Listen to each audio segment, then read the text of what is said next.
May isang bayan sa gitna ng kagubatan kung saan ang mga palaka ay may kakaibang kwento. Isang araw, may isang batang palaka na nagngangalang Pico. Si Pico ay hindi katulad ng ibang palaka.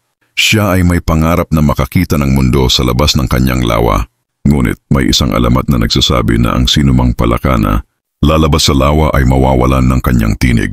Kahit na natatakot, nagpasya si Pico na subukan ang kanyang kapalaran.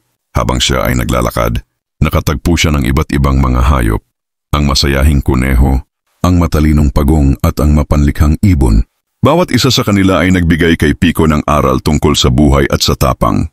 Sa kanyang paglalakbay, napagtanto ni Pico na ang tunay na halaga ng buhay ay hindi nakasalalay sa boses, kundi sa mga alaala at kaibigan na ating natutuklasan. Pagbalik niya sa lawa, natagpuan niyang wala siyang nawala. Sa halip, nagdala siya ng mga kwento at aral na maibabahagi sa kanyang mga kaibigan. Ang kwento ni Pico ay nagtuturo sa atin na ang mga hamon ay bahagi ng ating paglalakbay at sa kabila ng takot, ang ating mga pangarap ay dapat ipaglaban. Kaya, kung may pangarap ka, huwag matakot na lumabas sa iyong comfort zone. Maraming salamat sa panonood. Huwag kalimutang mag-subscribe sa aming channel para sa higit pang mga kwento ng inspirasyon.